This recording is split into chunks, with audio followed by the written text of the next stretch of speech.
Bonjour, mon nom est le professeur Yves Tremblay. Je vous souhaite la bienvenue à nos conférences mensuelles, bimensuelles sur la COVID sous l'égide du comité scientifique de la CIDMEF. Ces conférences ont lieu, comme vous le savez tous, en collaboration avec l'Agence universitaire francophone, la Société de pneumologie de langue française via son réseau international, l'espace francophone de pneumologie. Aujourd'hui, le thème général est grossesse et Afrique. Nous aurons 3 conférenciers. Nous sommes aussi 3 modérateurs. Et donc, à tour de rôle, vous entendrez chacun des modérateurs et, naturellement, chacun des 3 intervenants. Les 3 intervenants sont le professeur Moueli de Tunis, le professeur Boni de Abidjan, Côte d'Ivoire, et le professeur Cissé de Dakar, au Sénégal. Question technique, pour ceux qui sont déshabitués, je vous rappelle que vous devez poser vos questions sur le chat et nous les voyons et à la fin des 3 présentations, nous reprenons les questions, certaines questions qui ont été posées par l'auditoire et ce sont les modérateurs à tour de rôle qui poseront les questions aux intervenants. Donc, sans plus attendre, j'aimerais passer la parole au professeur Leila Atia Mabouli, je m'excuse si j'ai massacré votre nom, et qui est modératrice avec nous. Merci. Merci à tous. Je tiens d'abord à souhaiter la bienvenue à tous les participants pour ce premier webinaire organisé par la FEFOG, la CIDEF et l'AUF. Je tiens à remercier vivement notre cher président de la FEFOG, le professeur Cissé, pour son dévouement et son dynamisme au sein de cette FEFOG qui a vu le jour en janvier 2020, et pour cette belle initiative afin de pouvoir partager les expériences africaines concernant la COVID et grossesse. Pour ce faire, donc, on a invité 3 intervenants, comme vient de le dire le professeur Tremblay, un intervenant de l'Afrique du Nord, en l'occurrence Dr Moueli Chekib, qui est vice-président également de la Société tunisienne de gynécologie obstétrique et qui va nous faire part de l'expérience tunisienne en matière de Covid-19 et grossesse. Il faut savoir que la Société tunisienne de gynécologie obstétrique a sorti des recommandations concernant la Covid-19, concernant aussi bien le côté obstétrical que le côté gynécologique et également la PMA. Et ces recommandations ont été diffusées dans tout le pays. Elles ont également été diffusées en Afrique et nous avons fait en sorte que ces recommandations soient tout à fait respectées. Donc, sans plus tarder, je vais donner la parole à Dr Chekib Moueli qui va nous faire part de l'expérience tunisienne en matière de Covid-19 et grossesse. Chekib, à toi la parole.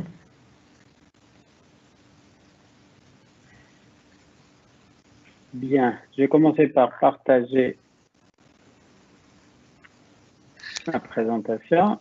Et je voudrais tout d'abord remercier les différents organisateurs pour cette manifestation, surtout que la COVID-19 donne l'impression de revenir au galop. Donc, la COVID-19, comme on le sait, est provoquée par le SARS-CoV-2, qui est un virus du type coronavirus, et que l'OMS a déclaré une pandémie, avec actuellement plus de 16 millions de contaminés et plus de 650 000 décès à ce jour-là.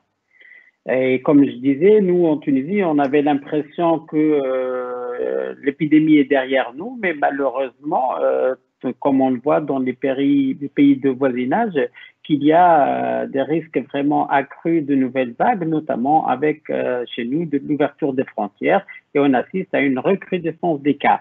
La COVID-19 se manifeste essentiellement par un syndrome infectieux respiratoire avec toux, fièvre, myalgie et parfois d'autres symptômes, mais ce syndrome infectieux peut parfois se manifester par une pathologie pulmonaire grave et comme on l'a dit, le SARS-CoV-2 peut entraîner le décès du patient. Ce qui concerne aujourd'hui, c'est la COVID-19 et grossesse. Et on sait tous que la grossesse est une période à risque pour les infections respiratoires, notamment ceci est lié aux modifications immunologiques, mais également cardiovasculaires. Et en parallèle, les données sur les conséquences de la COVID-19 pendant la grossesse sont relativement limitées. La symptomatologie est la même que dans la population générale, mais il y a toujours des risques de formes graves avec des pneumonies ou de syndrome de détresse respiratoire aiguë. D'où l'importance de dépister la COVID-19 chez la femme enceinte en présence de ces symptômes et de surveiller de façon très rapprochée les femmes enceintes. La transmission, jusqu'à ce jour, on n'est pas sûr et on sait que pratiquement il n'y a pas de risque de transmission intra-utérine où là, alors nous allons dire que cette transmission elle est exceptionnelle et qu'on n'a pas trouvé le virus dans le liquide amniotique ou dans le sang du cordon. Et également, à l'examen anapath, on n'a pas trouvé de lésions de vilite ou de chorioamniotite sur l'examen du placenta. Ce risque de transmission materno-fétale va nous exposer à un risque de prématurité induite et également à un risque de détresse respiratoire du nouveau-né. Certains cas de transmission materno-fétale ont montré qu'on a trouvé des cas chez de nouveau-nés infectés et c'est ce qui pose le problème de transmission verticale en perpartum ou néonatal précoce, soit lors du passage de la filière génitale ou bien après l'accouchement par l'inhalation de gouttelettes par le bébé provenant soit de la maman ou du personnel qui est dans la salle d'accouchement. En ce qui concerne l'allaitement et la transmission par le lait maternel, on n'a pas trouvé de virus dans le lait maternel. C'est pour cela qu'on recommande actuellement de ne pas séparer les nouveau-nés des mères, mais il faut utiliser les gestes barrières comme donc le port de masque, le lavage fréquent des mains et des infections par le biais des gels hydroalcooliques, mais il ne faut jamais faire porter de masque au bébé. En Tunisie, sur les 1400 cas, et je vais revenir sur le chiffre actuel, on a découvert 4 cas de COVID-19 chez des femmes enceintes. C'était tous lors du 3e trimestre. La symptomatologie, il s'agissait de formes mineures dans 3 cas. Et dans le 4e cas, il s'agit d'un syndrome de détresse respiratoire survenu en postnatal, en post-césarienne. Et la patiente a séjourné quelques jours en réanimation, mais les suites ont été après favorables. Le mode d'accouchement, dans tous les cas, était une césarienne, mais dans 3 cas, la césarienne a été posée pour indication obstétricale. Et dans le dernier cas, donc c'est la présence de la COVID-19 qui a poussé l'obstétricien à réaliser une césarienne. Et tous les nouveau-nés n'ont pas été atteints par la COVID-19. Quelle est l'expérience de la Tunisie en matière de COVID-19? L'État tunisien a mis en place une stratégie de prévention de la diffusion du virus. Mais en parallèle, la Société tunisienne de gynécologie obstétrique, comme l'a dit, je crois que je n'ai plus de partage.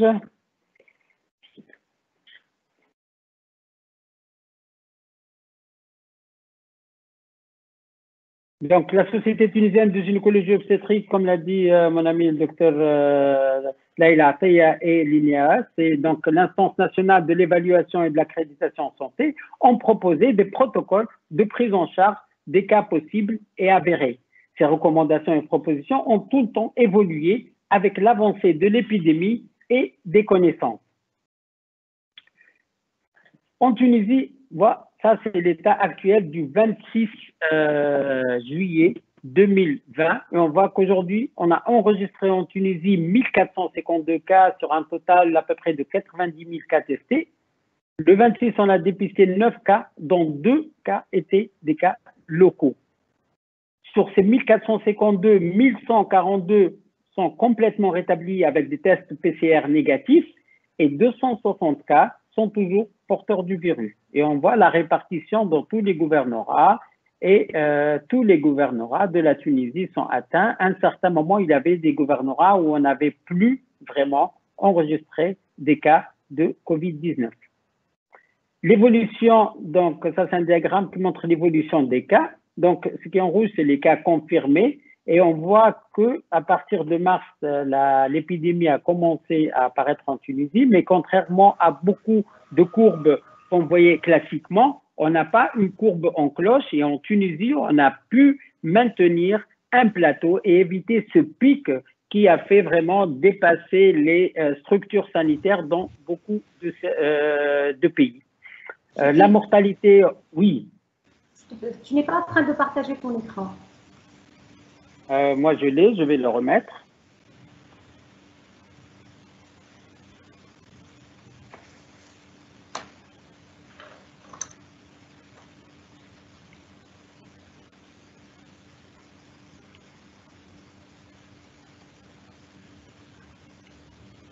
Parfait. Là, tu l'as? Oui, c'est bon. Oui, c'est bon, là.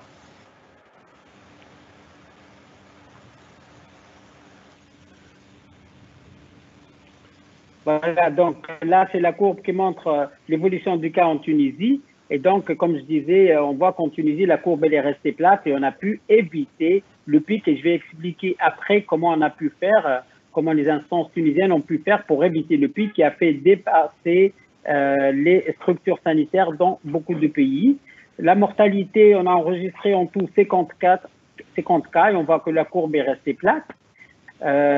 Donc, et c'était à partir du 10 mars où on a commencé à avoir le nombre de chiffres s'élever et on a atteint un plateau et on va revoir à partir de fin juin. Là, on voit que la courbe est en train d'augmenter de nouveau et on enregistre plus de cas. La courbe en verte, donc, c'est les personnes rétablies, elle est parallèle à peu près à la courbe des patients atteints et on voit on a maintenant très peu de cas actifs et là, on assiste à une recrudescence de cas actifs en Tunisie. Quelle était la stratégie nationale? Donc, on va commencer par le début. À partir du 9 mars, et alors qu'on avait presque vraiment au maximum une dizaine de cas confirmés de Covid-19, l'État a commencé à limiter le transport avec l'Italie. On sait, à ce moment-là, l'Italie vraiment était vraiment complètement infestée par le virus. Le 12 mars, suspension des cours dans tous les établissements scolaires et universitaires. Très rapidement, les choses ont évolué. Le 13 mars, on a fermé tous les cafés et les restaurants à partir de 16 h. Donc, c'était le passage au niveau 2, avec annulation de toutes les manifestations culturelles. Les manifestations sportives se sont déroulées en huis clos et on a suspendu les prières dans les lieux du culte. Le 17 mars, c'est un élément, on voit quelques jours vraiment avant le début de la stratégie. Donc, mise en place d'un couvre-feu à partir de 19 h, interdiction de déplacement entre les régions et dans le soirée, on a mis en place un confinement total de la population.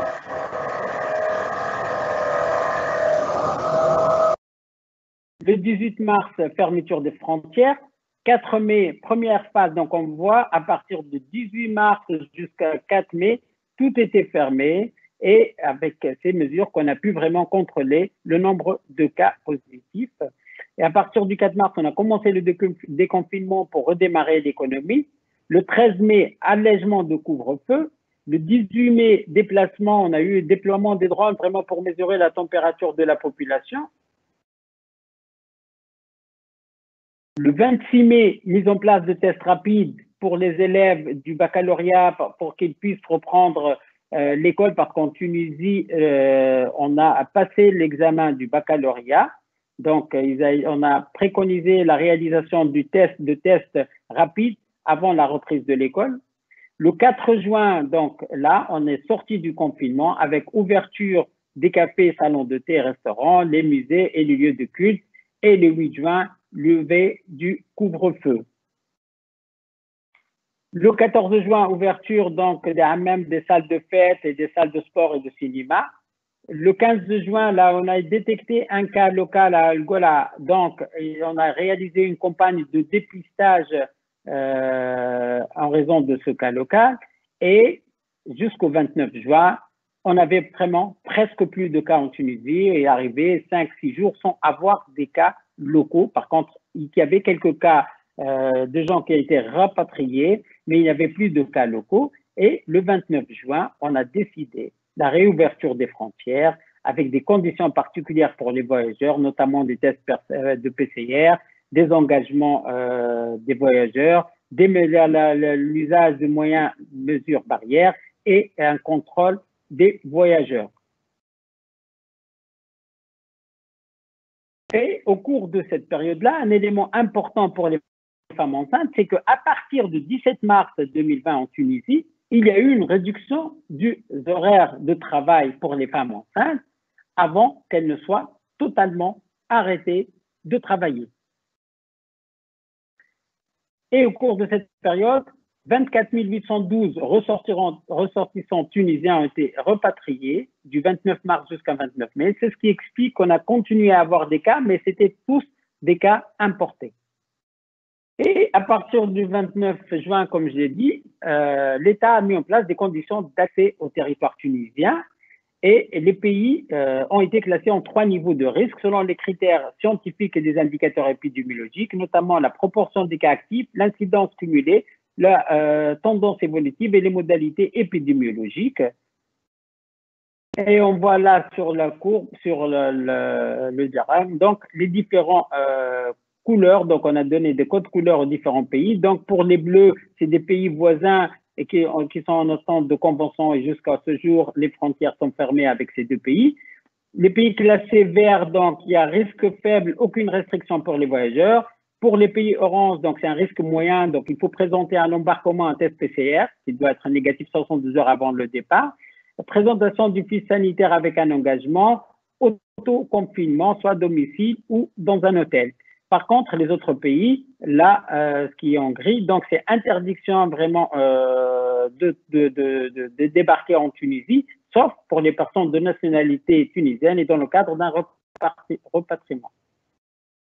Et comme m'a dit, donc, l'INEA Santé, avec la CGO, a fait donc un document qui est destiné aux professionnels de la santé et les établissements de santé pour le triage et la prise en charge des patients suspects ou atteints par la COVID-19. Qu'est-ce qu'un cas de suspect COVID-19? Donc, c'est toute personne qui présentant des signes cliniques d'infection respiratoire aiguë sans aucune autre étiologie qui pourrait expliquer pleinement le tableau clinique et qui ayant voyagé ou séjourné dans une zone d'exposition à risque dans les 14 jours précédant la date de début de signes cliniques. Mais également, une personne est considérée comme suspecte de COVID-19, toute personne qui, dans les 14 derniers jours, a eu un contact étroit avec un cas confirmé de COVID-19 et qui présente des manifestations respiratoires. Mais il y a d'autres définitions de cas suspects, notamment les patients qui présentent des infections respiratoires ou qui appartiennent à des clusters, donc c'est des chaînes de transmission de taille importante avec ou sans notion de voyage ou de contact avec un cas confirmé de COVID-19. Là également, on considère une personne suspecte, c'est toute personne donc sans notion de contact avec un cas confirmé COVID-19 ou de voyage ou de séjour dans une zone d'exposition à risque dans les 14 jours précédant la date de début des signes cliniques et qui présentent soit une pneumonie, soit des signes de détresse respiratoire. Qu'est-ce qu'un contact étroit? Donc, un contact étroit, c'est une personne qui, à partir des 24 heures précédant les signes cliniques du cas confirmé, a partagé le même lieu de vie, famille ou chambre, et resté dans le même environnement proche d'un patient COVID-19, a fourni des soins directs sans équipement de protection individuelle aux patients COVID-19 ou ayant voyagé pendant une durée prolongée à proximité d'un patient COVID-19. Et là, je vous donne l'algorithme qui est proposé par l'INEA Santé et qui est pour le triage des patients. Et donc, c'est un parcours de patients consultant des établissements de santé, qu'il s'agit d'un établissement public ou privé. Donc, le motif de consultation, quand le motif de consultation est suspect, à l'accueil, le personnel de santé va commencer à faire le triage. S'il n'y a aucun signe donc, qui est suspect, le patient passe en circuit normal.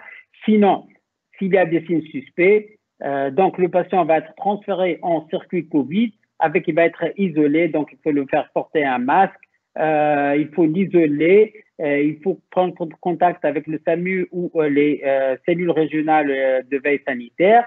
Il faut limiter les intervenants et déterminer déjà les pré-identifications des contacts.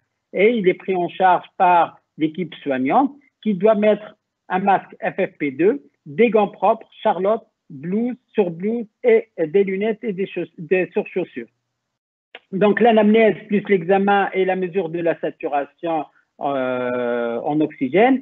Si le patient va répondre à la définition d'un cas suspect, donc on va rechercher des critères d'hospitalisation. S'il s'agit d'une forme mineure, donc une petite fièvre, il n'y a pas de gêne respiratoire, c'est en fonction de la gêne respiratoire. Le patient est mis en isolement en unité adaptée pendant 14 jours et il va bénéficier d'un test s'il est positif, donc c'est un cas confirmé. Mais quand les formes les plus sévères, soit il est hospitalisé dans des unités adaptées ou en unités de réanimation. La même chose, un prélèvement PCR est fait par des équipes spécialisées. Les prélèvements en Tunisie ont été faits par des équipes spécialisées. Ce n'est pas les médecins ou les infirmiers de la structure sanitaire qui le font, mais c'est des équipes spécialisées qui viennent prélever les malades. Et s'il est positif, donc le cas est confirmé. S'il est négatif, donc il est exclu. Mais quand le prélèvement parfois est négatif, on refait une persistance des manifestations. Un deuxième prélèvement est fait. Donc là, avec l'évolution de la situation, on sait tous que le scanner est entré dans le schéma de diagnostic. Et quand le test est négatif, on faisait un scanner thoracique pour voir, donc à la recherche de signes typiques ou compatibles de COVID-19. Si il y a présence de signes, le cas est également confirmé, même le PCR est négatif. Si le scanner est rassurant, donc le patient est exclu. Quant à la femme enceinte, donc c'est à peu près la même stratégie, d'accord? Quand il s'agit de formes mineures, la patiente est mise en quarantaine avec traitement symptomatique et retour à domicile. Et on les appelait toutes les 48 heures pour avoir de ces nouvelles, pour voir s'il y a des signes d'aggravation. Quand il s'agit de formes modérées ou de formes graves, donc les patients sont hospitalisés avec une évaluation de la gravité, repos, hydratation et apport nutritionnel, équilibre hydroélectrolytique, surveillance des signes vitaux, notamment la saturation en oxygène, traitement antiviral est proposé, antibiothérapie en cas de surinfection et la corticothérapie anténatale s'il y a une indication avec surveillance de mouvements actifs fœtaux et l'enregistrement du rythme cardiaque fœtal 2 fois par jour. Donc, si la patiente reste stable et passée en forme modérée ou mineure, donc les patients sont gardés en quarantaine avec un traitement adéquat. L'accouchement est à terme. L'accouchement, nous, on a recommandé l'accouchement par césarienne, on reviendra pourquoi, mais la voie basse n'est pas exclue quand c'est possible. Mais dans les formes graves, l'interruption parfois de grossesse a été proposée parce qu'elle permet de soulager les patientes. À peu près, c'est le même attitude, donc je vais avancer dans la présentation. Même chose, forme modérée, forme sévère, et donc l'attitude est en fonction en fait de la gravité clinique. Quel est le mode d'accouchement chez les femmes enceintes avec un test COVID-19? Donc, il faut d'abord les accoucher dans un circuit COVID-19 de la structure sanitaire et il faut qu'il y ait des structures dans chaque structure sanitaire, il faut qu'il y ait un circuit COVID. Le mode d'accouchement, il est dicté par les indications obstétricales, comme on l'a dit, mais nous, en l'absence de données concernant le risque de transmission materno-fétale perpartum lors d'un accouchement par voie basse, le recours à la césarienne a été préférable chez nous avec l'usage des moyens de protection individuelle. Cependant, quand le travail était rapide et un pronostic favorable, l'accouchement par voie basse n'est pas contre-indiqué, mais sous certaines réserves. Et c'est ces réserves qui nous ont poussé peut-être à proposer la césarienne quand on est devant un cas Covid de plus. Donc, c'est le passage de la patiente seule en salle de travail, aucun autre membre de la famille, un monitorage, chariot, échographie, donc gardé en salle. Il faut limiter le nombre de personnes en contact et limiter le personnel au minimum indispensable. Le matériel de réanimation néonatale doit être en salle d'accouchement. La parturiente ne doit pas être prise en charge par une seule sage-femme et qui lui est dédiée donc pour éviter le risque de contamination d'autres patients. Il faut faire également attention aux matières fécales et on sait tous qui peuvent être porteuses du Covid-19. Et tout personnel intervenant dans la salle d'accouchement doit respecter des mesures d'habillement et d'hygiène. En postpartum, la patiente est également gardée en salle de travail ou en service de réanimation afin de maintenir l'isolement. Et toutes ces contraintes nous ont poussé vraiment à proposer la césarienne. C'était beaucoup plus facile à gérer. Mais en dehors de la grossesse et de l'accouchement, il y a eu au cours de ces périodes de Covid les interruptions volontaires de grossesse. Et vous savez qu'en Tunisie, la loi en vigueur, elle autorise l'interruption volontaire de grossesse. Et on s'est trouvé devant parfois de choisir quel moyen faire pour assurer une interruption volontaire de grossesse, d'autant plus que la loi tunisienne, comme beaucoup de pays, elle autorise l'interruption volontaire de grossesse jusqu'à premier trimestre. Donc, quand les patientes ne sont pas suspectes de Covid-19, qu'est-ce qu'on s'est dit? Si il y a une indisponibilité de l'interruption volontaire de grossesse médicamenteuse, on a dit qu'il faut privilégier l'IVG chirurgicale pour minimiser les consultations et le risque d'hospitalisation et de contamination hospitalière. Mais quand il y a une suspicion de Covid, si le test est négatif, donc on va se retrouver donc dans l'absence de suspicion, donc on préconise l'interruption volontaire de grossesse chirurgicale. Mais par contre, quand le test Covid-19 positif, là, il n'y a pas de doute, c'est l'interruption volontaire de la grossesse chirurgicale dans un circuit Covid-19+. En ce qui concerne l'assistance médicale, la procréation et la Covid-19, à ce jour-là, on avait beaucoup de difficultés d'avoir des informations concernant le risque de transmission, concernant également le risque de contamination virale par les patients de Covid-19. C'est pour cela qu'en pleine période de confinement, toutes les activités d'assistance médicale à la procréation ont été arrêtées et qu'on discutait uniquement les préservations de la fertilité chez les patientes, donc notamment qui allaient subir de la chimiothérapie ou radiothérapie. Et pour les autres cas, on y faisait discuter les indications en concertation pluridisciplinaire. Mais dans tous les cas, un respect du circuit du risque viral dans les laboratoires de médecine de reproduction s'imposait. Mais depuis depuis juin en Tunisie, 15 juin, on assiste à une réouverture des centres, mais sous certaines conditions de triage et de tests, parfois de PCR, quand il y a des manifestations cliniques. En matière de consultation en gynécologie obstétrique, on a préconisé de réguler l'accès à la salle d'attente, de privilégier l'attente en dehors des cabinets. Il faut protéger le secrétariat, protéger la patiente par le port de masque chirurgical obligatoire et se protéger soi-même par les masques, les tenues donc appropriées, des gants donc pour chaque patiente et la mise d'une charlotte. Il fallait également espacer les rendez-vous, exclure les accompagnants de la consultation, reporter les consultations non urgentes et réduire le temps d'examen à l'essentiel. Pour les échographies, on a maintenu les échographies de surveillance d'une pathologie materno-fétale, notamment hypertension, diabète, retard de croissance intra-utérin.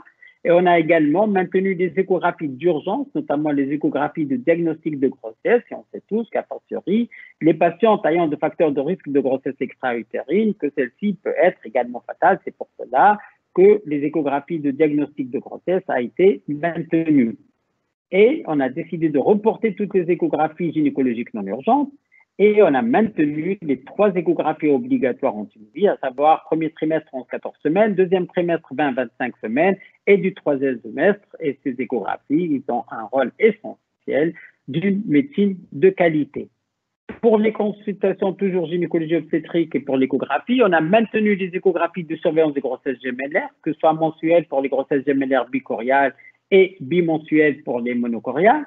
On a maintenu les consultations urgentes et les consultations à haut risque, notamment quand la grossesse est compliquée d'hypertension, de diabète, d'une thrombophilie ou de retard de croissance ou qu'il s'agit d'une grossesse multiple.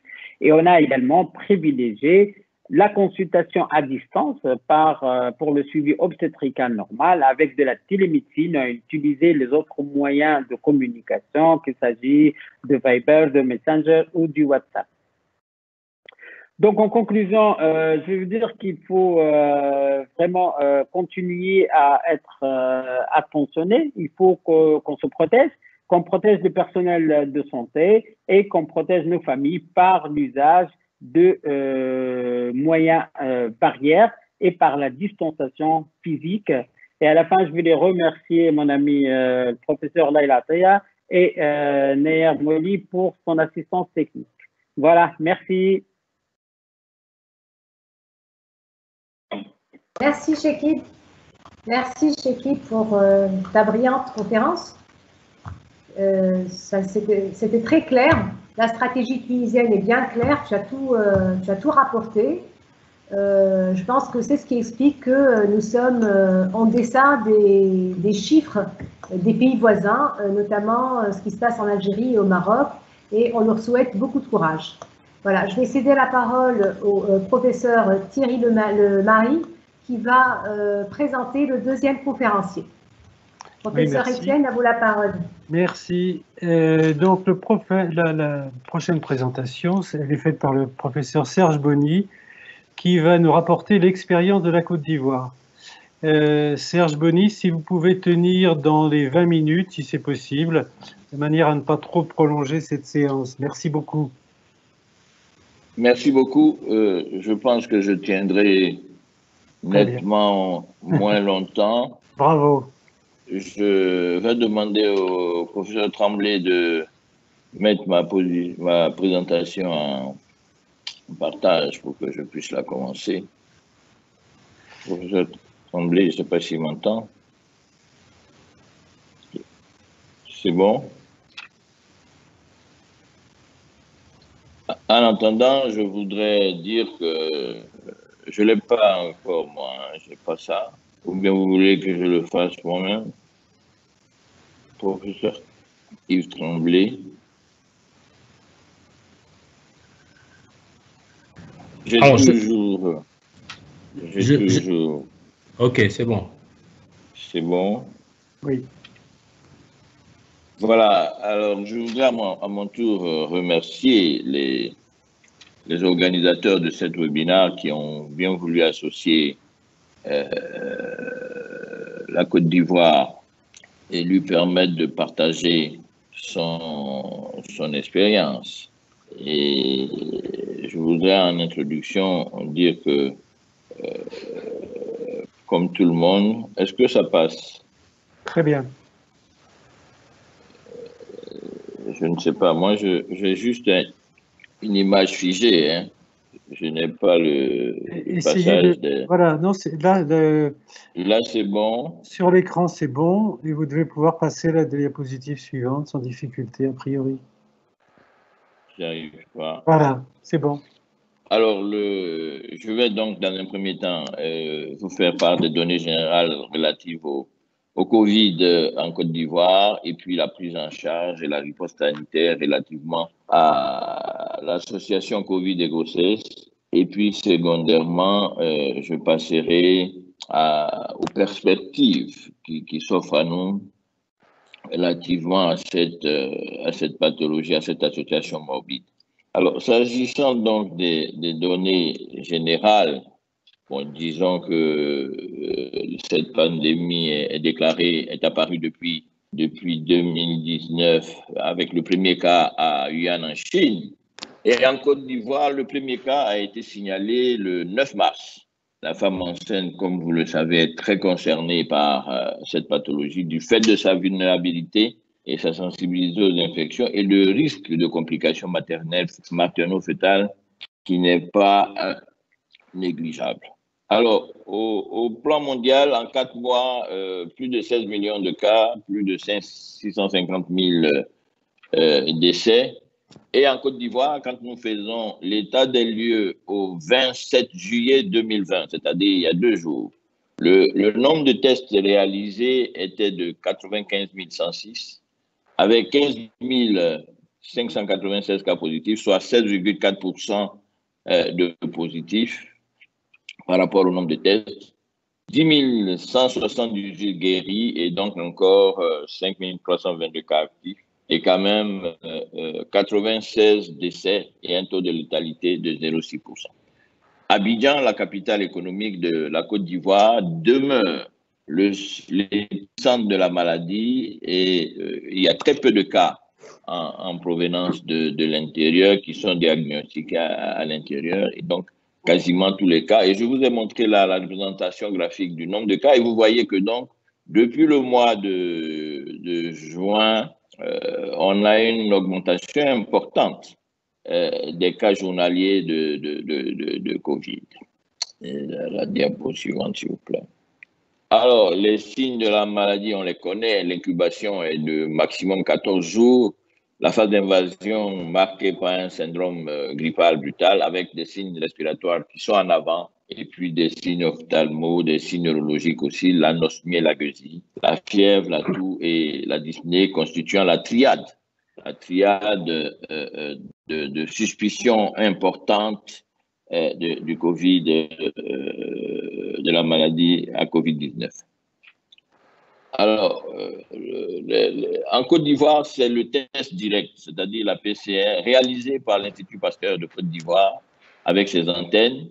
Le test indirect, c'est-à-dire le test sérologique, n'est disponible que depuis quelque temps et il va être disponible véritablement au niveau des points d'entrée du pays, c'est-à-dire au niveau des frontières, au niveau de l'aéroport et des postes frontières pour permettre de tester les malades qui arrivent, les voyageurs qui arrivent. Alors, qu'en est-il de l'association Covid et grossesse? C'est une grossesse à risque élevé du fait des modifications immunologiques et cardiopulmonaires physiologiques de la grossesse. Et il nous semble, au décours de l'expérience que nous avons, que la période de la parturition constitue une période très importante de risque, de mortalité et de morbidité. On tient compte aussi de toutes les comorbidités, les maladies cardiovasculaires, l'hypertension, le diabète, l'asthme, la drépanocytose, qui est assez importante dans notre contexte, l'association au VIH, l'insuffisance respiratoire chronique, le cancer et l'insuffisance rénale, qui constituent donc de grands facteurs de risque supplémentaires. Toujours dans ces données générales, il y a très peu de cas de risque tératogène. Mon confrère tunisien l'a dit tout à l'heure, il n'y a pas de transmission materno-fœtale. En tout cas, la preuve n'a pas été encore faite tant par la PCR au sein du cordon et à l'examen du placenta, mais on note quand même une augmentation dans cette association des complications fœtales, notamment des fausses couches spontanées, les avortements spontanés, la prématurité et la mort fœtale in utero et le décès périnatal. Alors, en Côte d'Ivoire, depuis le premier cas, qu'est-ce qu'il en est? Nous avons, à partir des données nationales, enregistré 14 cas de femmes enceintes, soit 0,1% des patients qui ont été diagnostiqués positifs. 4 ont accouché et nous avons encore 10 gestantes en cours de surveillance et nous allons vous détailler un peu le protocole de surveillance de ces patientes. Pour ce qui est des parturiantes, celles qui ont accouché, nous avons dénombré malheureusement 3 décès sur 4. En ce qui concerne donc les décès néonataux, 2. Et puis, le nombre de complications obstétricales se situe exactement à une seule complication, c'est-à-dire un hématome rétroplacentaire qui n'était pas lié, vous en doutez, à l'association Covid et grossesse. Alors, nous avons résumé cela ici pour dire que donc c'est plutôt 14, le premier chiffre, la taille de notre échantillon. Les décès, 2 cas sur 14, donc ça fait à peu près 14% de décès. La prématurité induite, parce que nous avons été amenés à interrompre la grossesse pour pouvoir prendre en charge de façon plus correcte la parturiante du point de vue de son état par rapport à sa maladie Covid et grossesse. Et dans ces cas-là seulement, nous avons fait une césarienne dans 3 cas et nous avons permis l'accouchement dans un cas qui s'est très bien passé. Alors, en ce qui concerne la prise en charge et la riposte, je vais évoquer devant vous la prise en charge globale qui a été mise en place par le gouvernement et la prise en charge spécifique de la femme enceinte en Côte d'Ivoire. Alors, le plan de riposte national mis en place par le gouvernement de Côte d'Ivoire était en plusieurs axes stratégiques. Le premier axe stratégique, c'est la création d'un comité national d'experts, un comité relativement étoffé qui a permis d'édicter toutes les recommandations qui sont mises en œuvre à l'intérieur du pays. Il y a eu une campagne de communication importante sur les risques de cette maladie et notamment le risque de décès avec l'utilisation des médias d'État et ça a permis de toucher l'ensemble de la population. Il y a eu une mobilisation sociale importante, des campagnes importantes de communication pour le changement de comportement, un engagement communautaire avec toutes les responsabilités, les maires, les chefs de village, les chefs religieux, et tout ceci avec la coordination de la communication gouvernementale qui a permis donc une riposte au niveau national de cette pandémie. Et l'état d'urgence sanitaire a été décrété. Alors, qu'est-ce que cela a entraîné? Cela a entraîné la fermeture de toutes les frontières de la Côte d'Ivoire. Les frontières ne sont réouvertes que depuis la fin du mois de juin et de façon sélective par rapport aux pays environnants et également par rapport à l'entrée des pays européens et américains. Donc, un état d'urgence sanitaire complet. Le confinement de la ville d'Abidjan. Je vous ai dit que l'épicentre de la maladie était Abidjan et donc il n'y avait plus possibilité d'aller d'Abidjan vers les villes de l'intérieur et vice-versa. Au niveau de la prise en charge sanitaire, il y a eu création et identification de centres de référence COVID-19. Le centre de référence national est le service des maladies infectieuses et tropicales du CHU de Treichville. Et à côté de ce centre de référence national, l'État a construit avec des préfabriqués 13 centres communaux de dépistage et de prise en charge qui ont été pour l'essentiel basés sur Abidjan et pour certains dans les grandes villes de la Côte d'Ivoire. À ce dispositif, on a ajouté 4 structures hospitalières privées qui ont un plateau technique relativement étoffé et qui ont donc déterminé des secteurs Covid et qui peuvent prendre en charge des malades porteurs de cette pathologie. En ce qui concerne la Société de gynécologie obstétrique de Côte d'Ivoire, elle a édité des recommandations qui ont été versées au niveau du Comité national d'experts qui ont été diffusées pour toutes. Alors, je vais passer quelques points, uniquement quelques points clés des directives de la SOGOSI. Je ne vais pas aborder les aspects gynécologiques. Je me suis contenté des aspects association grossesse et Covid. Et en salle de travail, dans toutes les structures, un box a été réservé pour les cas suspects.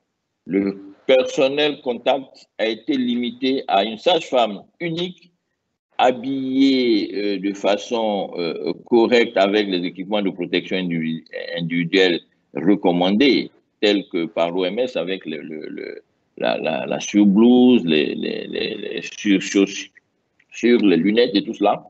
Et la surveillance du travail et de l'accouchement par voie basse a été faite selon les procédures habituelles. En tout cas, pour ce qui est de la patiente qui a accouché, ça s'est passé comme ça. Il n'y a pas de peau à peau, nouveau-né, maman, et l'infection au coronavirus, dans notre circonstance, dans notre contexte, n'a pas constitué une indication de césarienne.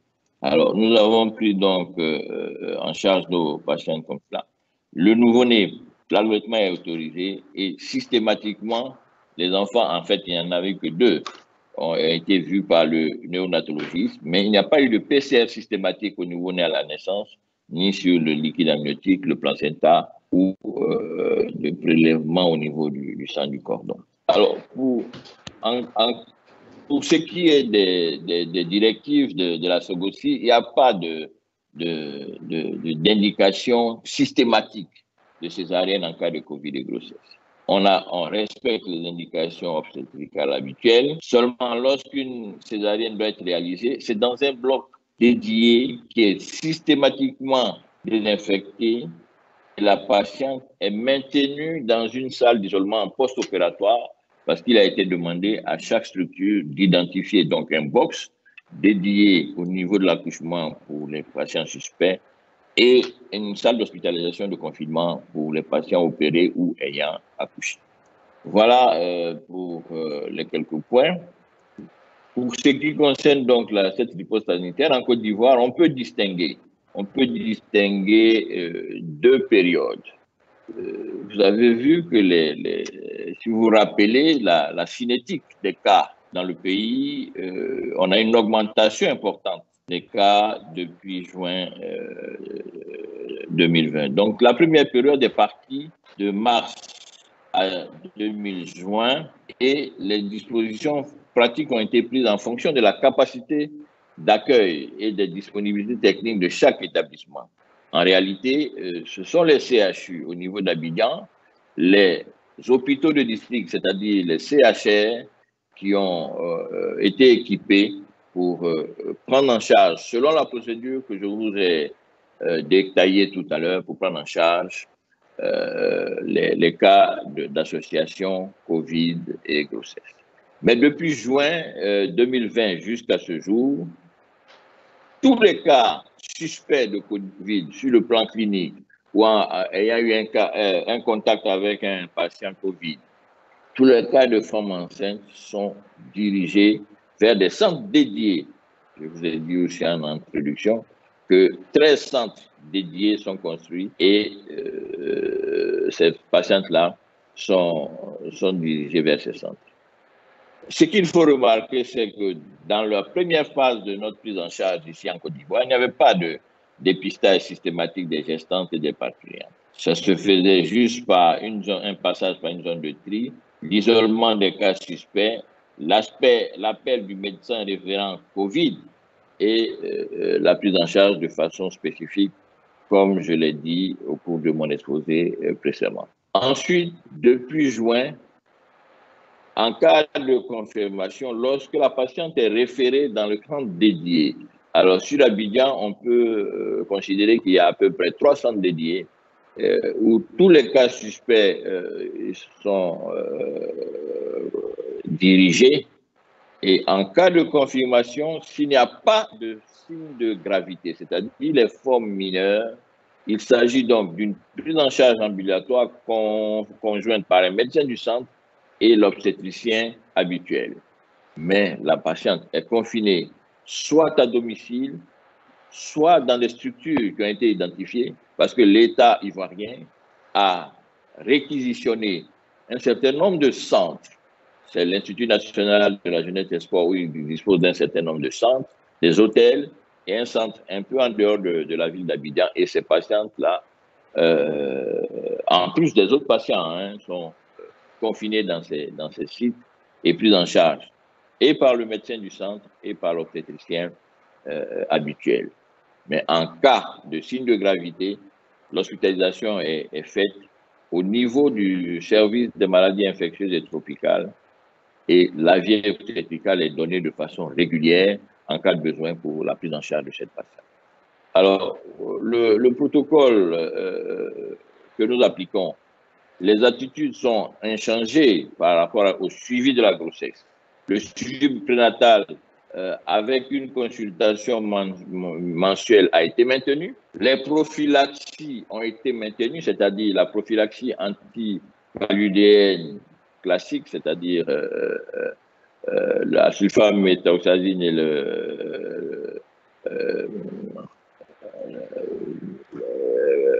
ça ne me revient pas, sont maintenus. La prophylaxie, les vaccins sont maintenus Et de même, les échographies de surveillance prénatale correcte au premier trimestre, au second trimestre et au troisième trimestre sont maintenues. Et la conduite à tenir obstétricale est faite au cas par cas. Je l'ai dit tout à l'heure, il n'y a pas d'indication impérative parce que la patiente est porteuse de Covid. Et nous avons regardé, en consultant les données de la littérature, que notre attitude était quelque peu identique à la plupart de celles des sociétés de gynécologie des pays avec qui nous collaborons, c'est-à-dire la Haute Autorité de Santé, etc., au niveau du Québec et tout ça. Voilà un peu le plan de riposte sanitaire que nous avons eu à dérouler en Côte d'Ivoire qui nous permet donc de limiter l'extension de cette maladie. Alors, quelles sont les perspectives et quelles sont les leçons que l'on peut tirer de tout cela?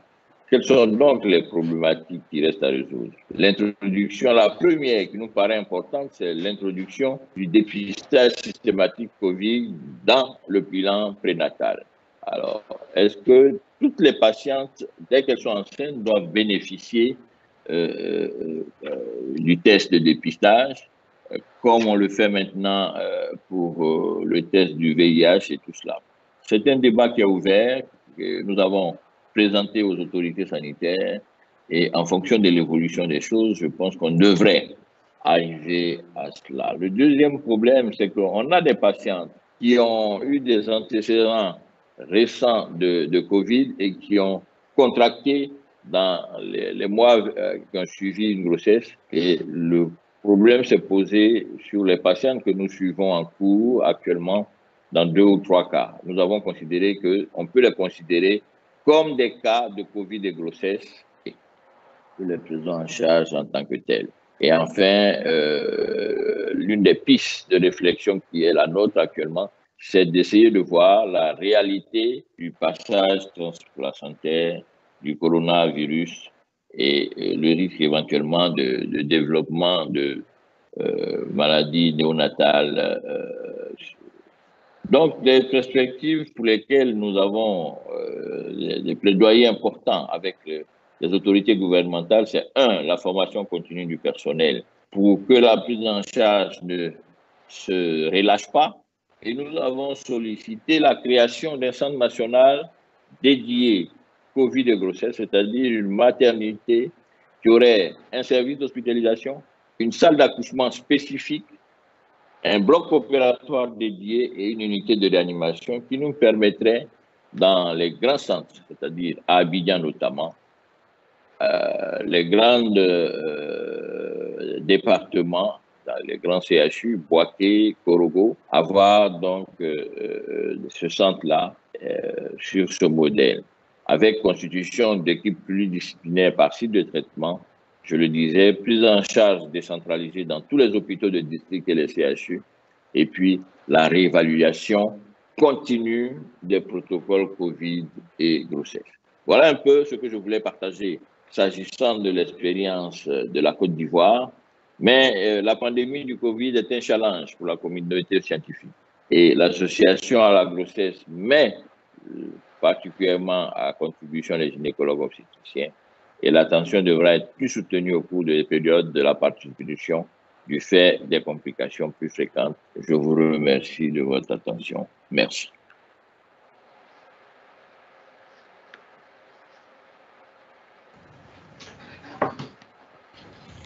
Merci beaucoup, Serge Boni, c'était très clair. Je vais passer la parole à Yves qui va nous présenter le dernier intervenant. Oui, est-ce que vous m'entendez? Oui. D'accord, je m'excuse, je vais juste sortir, je vais retourner l'écran du professeur Boni. OK, donc nous passons au dernier intervenant de cette présentation COVID et grossesse. Il me fait plaisir de vous présenter le professeur Cheikh Tidiane Cissé, qui est professeur titulaire de gynéco-obstétrique à Dakar, au Sénégal, et qui est aussi le président, comme disait Leila tout à l'heure, qui est le président de la Fédération francophone de gynécologie obstétrique Afrique, je crois. Je pense que c'est comme ça qu'il faut le dire. Donc, professeur Cissé va nous parler de la réorganisation des soins obstétricaux en milieu africain. Vous avez la parole, professeur Cissé. Vous partagez votre écran et vous êtes débutant. Est-ce que mon écran est bien partagé? Oui, c'est parfait, professeur Cissé. C'est excellent. Voilà, donc je voulais à l'entame de mes propos remercier l'AUF et la CIDMEF pour avoir accepté de nous offrir leur collaboration qui nous a permis de tenir ce webinaire, en particulier à Yves et à Étienne. Alors, je vais prendre l'engagement de réduire ma présentation peut-être en 10 minutes, 15 minutes, pour nous laisser un peu le temps de discussion, parce que je sais qu'il y a beaucoup de questions probablement que ça a soulevé. Et il faut dire que les présentations de mes amis Moeli et Boni me permettent d'aller vite, parce que beaucoup de questions que j'avais soulevées dans ma présentation ont été traitées. Alors, malgré les formidables progrès enregistrés par l'homme, notamment dans le domaine médical, pour faire face à la pandémie du Covid, il faut reconnaître que nous n'avons d'autre choix que de nous barricader et de nous contenter pour le moment de mesures qui remontent à la nuit des temps, c'est-à-dire c'est la distanciation sociale et le port de masque. Alors, il ne fait aucun doute aujourd'hui, malgré que certains pays comme la Tunisie aient réussi incontestablement, que la pandémie n'a pas été vaincue et qu'une seconde vague est presque inévitable et risque d'être plus ravageuse encore. Donc, nous devons être vigilants et nécessairement nous projeter dans la durée et accepter globalement que le Covid va impacter nos modes de vie et que nous devons adapter en particulier nos pratiques de soins, notamment dans le domaine de la gynécologie obstétrique. Professeur Cissé, vous devez faire dérouler votre PowerPoint. C'est pas déroulé. Non, si vous voulez, je peux le faire, mais vous devez le dérouler, là. Sur votre clavier, vous utilisez des boutons à l'extrême, en bas à droite. Ah, d'accord, ok, donc c'est bon. Est-ce que vous voyez le défilement? Non. Donc je vous laisse le défiler parce que moi je le défile sur mon écran. Bon, écoutez, à ce moment-là, vous allez arrêter le partage et puis oui, c'est moi qui va le faire. D'accord, je vais arrêter le partage. Alors, donc j'arrête le partage. Je vous passe la main. Laissez-moi une petite seconde pour que j'ouvre votre présentation. D'accord.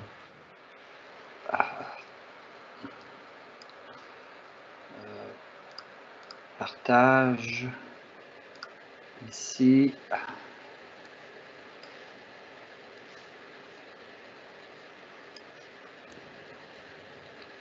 Donc, est-ce que vous voyez, vous étiez à cette image, je crois.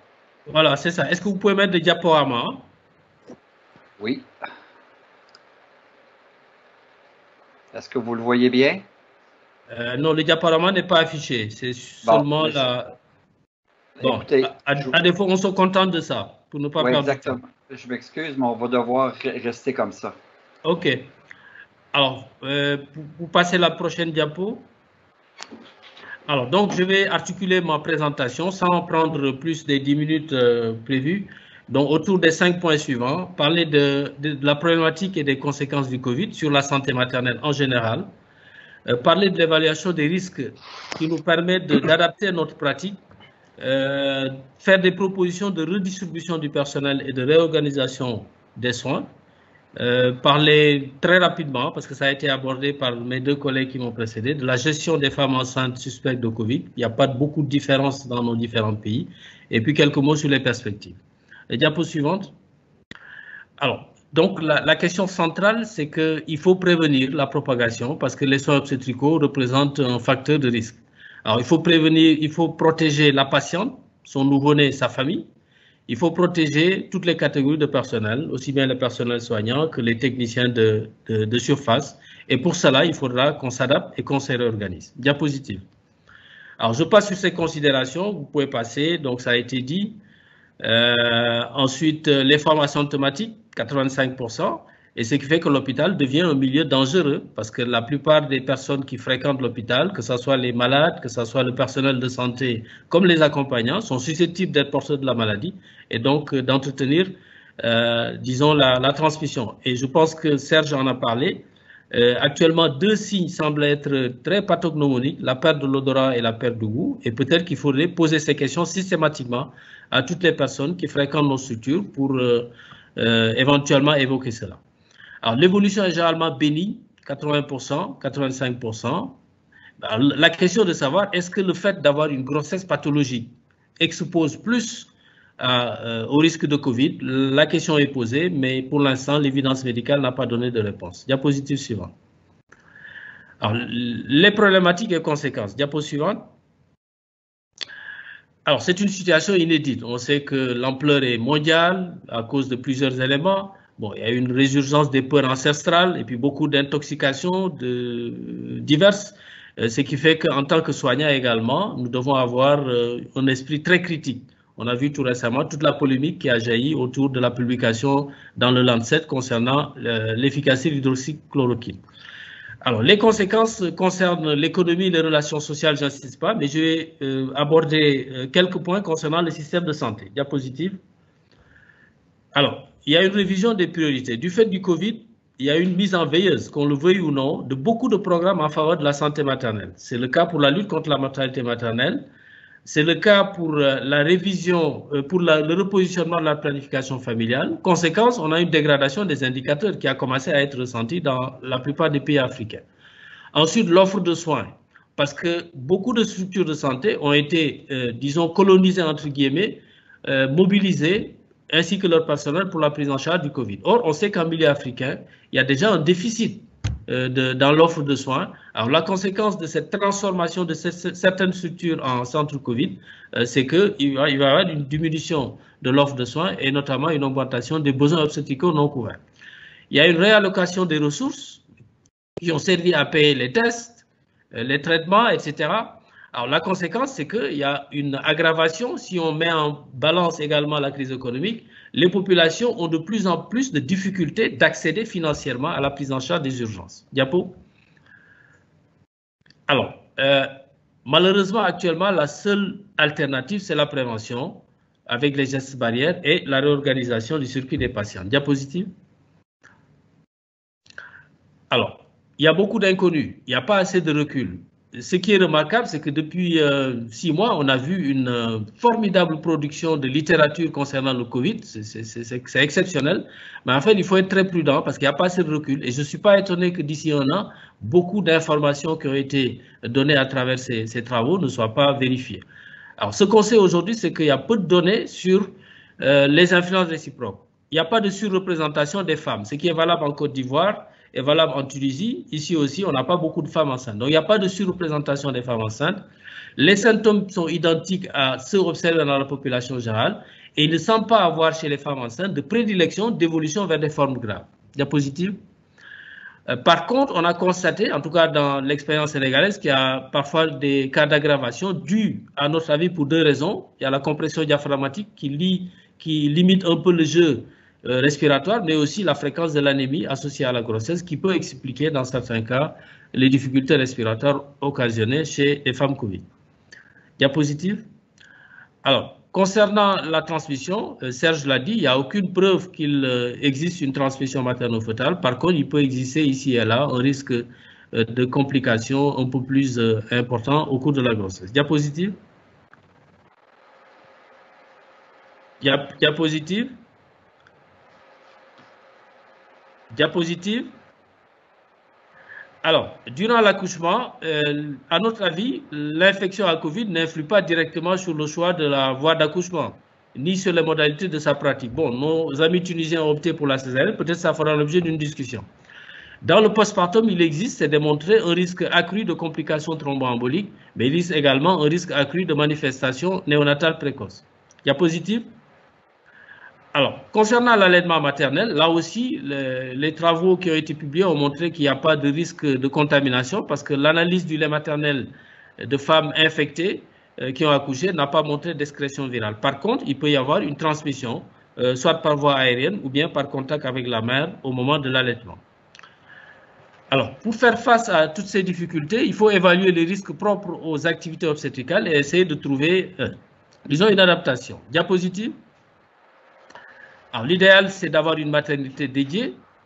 Ce n'est pas toujours le cas. En tout cas, dans notre expérience, ce sont des maternités qui continuent de prendre en charge les femmes infectées.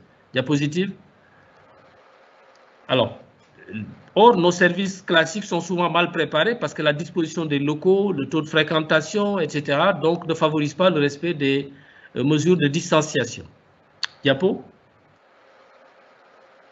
Alors, il faudra prendre en compte la particularité liée à la gestion des urgences. On sait que nos salles d'accouchement contiennent souvent plusieurs tables, même si la tendance est à avoir des salles d'accouchement où il y a une seule personne. Dans le cadre de l'urgence, on le sait, parfois c'est une course contre la montre et ça peut favoriser, ce n'est pas une excuse, mais ça peut favoriser le non-respect des mesures strictes de prévention et augmenter le risque de contamination, notamment du personnel. Alors, en cas de césarienne, on sait que le risque de contamination est augmenté par rapport à un accouchement simple parce qu'on voit un peu le contexte de la salle d'accouchement qui est souvent confinée avec une exposition majeure aux liquides biologiques susceptibles de transmettre le virus. Mais ce qu'on oublie également, c'est que le personnel de santé peut être un facteur de contamination. Et donc, il ne s'agit pas seulement de prévenir le personnel de santé, mais il faut également prévenir les utilisateurs du système de santé pour ne pas être contaminés et le personnel de santé peut être contagieux. Alors, il faut, dans ce cas-là, évaluer deux paramètres. Il faut évaluer les risques liés à l'espace qui est utilisé et nous verrons tout à l'heure comment évaluer le risque lié aux soins. À notre avis, nous avons trois espaces avec des niveaux de risque différents. En rouge, ce sont des espaces considérés à risque élevé. C'est la salle d'accouchement. Ce sont les salles d'accueil des urgences. C'est le bloc chirurgical. Les espaces considérés à risque moyen, c'est la salle de travail, c'est la salle d'hospitalisation. Et les espaces à risque faible sont la salle de l'hôpital de jour, où ce sont des boxes de consultation individuelle, et les salles d'attente. Diapo. Concernant les soins, peuvent être classés comme soins associés à un risque élevé, la chirurgie obstétricale, la réanimation obstétricale, l'accouchement avec des manœuvres obstétricales. Les soins à risque moyen, l'évacuation utérine pour avortement, l'accouchement normal, la réparation de l'épisiotomie. Et enfin, diapo suivante. Des soins à risque faible, ce sont les consultations, les séances d'échographie. Donc, en tenant compte de ça, je crois que toutes les équipes doivent essayer d'adapter, disons, leurs pratiques et l'utilisation du personnel pour minimiser le risque. Alors, nous, ce que nous avons fait, diapositive. Alors, dans les secteurs A, c'est-à-dire dans les espaces et dans les soins où le risque est élevé, il faut dispenser certaines catégories de personnel, notamment tout le personnel présentant des pathologies chroniques, également les femmes enceintes. Diapo suivante. Dans les secteurs où le risque est moyen à faible, je pense qu'on peut faire travailler toutes les catégories de personnel à l'exclusion des femmes enceintes et des autres catégories présentant une pathologie chronique. Diapositive. Alors, il ne faut pas oublier également que le personnel pouvant être facteur de contamination, il faut analyser également le risque chez le personnel. Notamment le circuit de transport. Parfois, certains personnels sont obligés de prendre plusieurs transports en commun avec non-respect de mesures barrières. Donc, il faut adapter cela et pourquoi parfois réaménager le temps de travail, quitte à faire un travail plus long en donnant un repos compensateur pour éviter que le personnel n'en prenne tous les jours le même trajet pour éviter d'être contaminé. Bon, le télétravail, c'est un peu plus difficile dans le contexte des soins obstétricaux. Alors, je pense qu'il faut recentrer l'offre de soins. Tu peux passer sur cette diapositive. Il n'y a pas de différence avec ce qui a été dit. La réduction au strict minimum de la durée d'hospitalisation. Il faut aller à 3 jours d'hospitalisation en post-opéré. Dans le postpartum, 12 heures à 24 heures, malgré le fait que l'OMS recommande 48 heures. Là aussi, dans les grossesses pathologiques, il faut privilégier le traitement à distance et puis développer la téléconsultation. Diapositive. Alors, la prise en charge, c'est l'avant-dernier point. Je ne vais pas insister, je passerai rapidement. Diapositive. Alors ça, ce sont la définition des cas suspects au Sénégal depuis le 20 juin. Je passe dessus, j'insiste pas. Il y a 4 cas de figure. On peut passer dessus. Là aussi, on peut passer dessus. Alors, comme l'a dit Serge également, c'est la même politique. Mettre la femme dans une salle isolée et puis limiter le nombre de personnes concernées par sa prise en charge. Diapositive. Le prélèvement sur place, en attendant des résultats, considérer la patiente comme positive. Diapositive. Alors, lorsqu'il n'y a pas de soins à faire en urgence, il faut discuter en fonction du tableau clinique. Est-ce qu'il y a nécessité de l'hospitaliser ou pas, en fonction du pronostic obstétrical. Alors, s'il n'y a pas d'hospitalisation nécessaire, il faut confiner la patiente à domicile en attendant les résultats du test. Diapositive. Alors, et puis il faut développer la téléconsultation. Et puis maintenant, si le test est négatif, on reprend un rythme de rendez-vous à 4 semaines après pour la suite du suivi. Alors, le Covid-19 ne modifie pas les indications obstétricales. Donc, ça a été déjà dit. Je pense que notre attitude est conforme à ce qui a été dit. Alors, diapositive. L'allaitement maternel est indiqué. Il faut prendre la précaution de mettre la femme avec un masque. Et puis la nuit, comme il peut y avoir un peu l'enlèvement du masque, donc peut-être séparer un peu le nouveau-né de la mère. Diapositive. Alors, les perspectives. Diapositive. Alors, on constate actuellement qu'un peu partout en Afrique, mis à part quelques pays, le nombre de cas est en train d'augmenter. Même s'il y a une faible prévalence qui continue chez la femme enceinte. Alors, nous commençons tous à avoir une reprise de l'activité, mais la crainte, c'est que nous allons vers ce qu'on appelle la haute saison obstétricale, c'est-à-dire que c'est pendant cette saison, juillet, août, septembre, octobre, que nous avons le maximum d'entrées. Alors, la crainte, c'est que, comme il n'y a pas de maternité Covid dédiée, en tout cas en ce qui nous concerne, c'est que du fait de la réorganisation des soins, donc nous soyons en deçà de nos capacités opérationnelles et que donc il y aura beaucoup de patientes qui n'auront pas la chance d'avoir une prise en charge dans l'urgence et ça pourrait aggraver un peu le déficit de soins et entraîner des dégâts collatéraux. Diapositive. Alors, ça confirme ce que Serge avait dit, il faut des maternités spécialisées, nécessairement parce que cette pandémie n'est pas partie, elle peut revenir sur un mode beaucoup plus aigu, et donc il ne faut pas qu'on continue à un peu essayer de trouver des circuits parallèles dans les maternités qui sont déjà surchargées. Diapositive. Alors, pour conclure, alors, il faut de l'humilité, parce que cette pandémie a montré quand même la fragilité des systèmes, y compris dans les pays développés. Il y a beaucoup d'inconnus encore, donc ce qui fait que nous avons comme moyen pour l'instant la prévention, mais il faut nous réorganiser. Et surtout, j'espère que les politiques l'ont compris, il faut replacer les questions de santé en général, les soins obstétricaux, au cœur des préoccupations sociétales. On se rend compte aujourd'hui que tout le monde est d'accord qu'en fait nos sociétés n'ont pas accordé toute la place qu'elles méritent aux questions de santé. C'est bien, nous avons été mobilisés, nous restons toujours très mobilisés avec de formidables moyens financiers qui ont été mis en jeu, mais il faut dire que les résultats obtenus aujourd'hui sont loin des attentes. Alors, avant la pandémie du Covid, il existait une pandémie en Afrique. C'est la mortalité maternelle qui dure depuis 50 ans. Alors, comment faire alors pour faire bénéficier la lutte contre la mortalité maternelle de cette opportunité? On a mobilisé beaucoup de moyens. On n'a pas eu de résultat et on n'est pas sûr d'en obtenir. Alors, le problème, c'est que si on avait mobilisé ces moyens à l'époque pour lutter contre la mortalité maternelle, je sais qu'aujourd'hui, en tout cas, nous n'aurons plus à gérer aussi bien.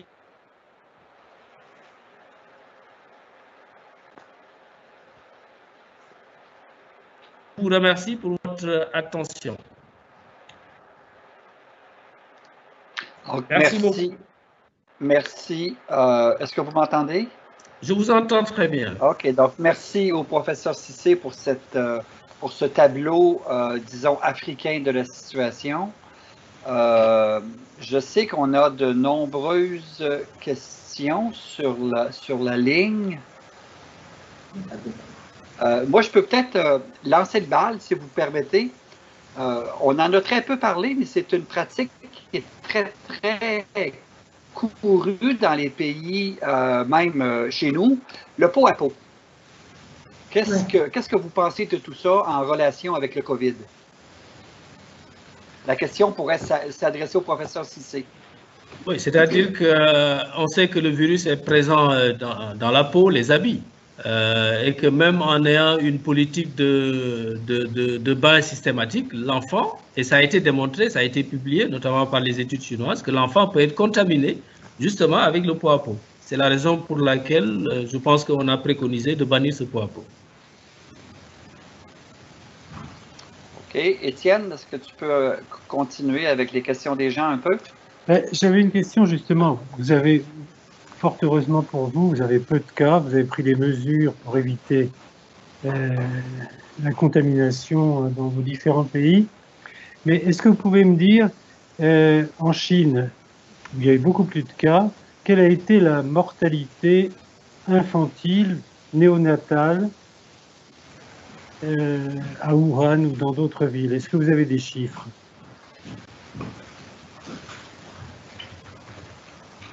Non, moi, honnêtement, j'ai pas de chiffres. Non? Vous n'avez pas de chiffres? Non, pas particulièrement. Non. Je sais que dans mon pays, on n'a pas eu du tout de contamination néonatale. En France également, il y a eu très peu, à ma connaissance, de contamination néonatale. Mais en Chine, honnêtement, de toute façon, il y a eu très peu de cas aussi publiés, hein, même à Wuhan. Oui, l'équipe de Yuan a publié dans l'American Journal une série de 41 cas de femmes enceintes porteuses du Covid, avec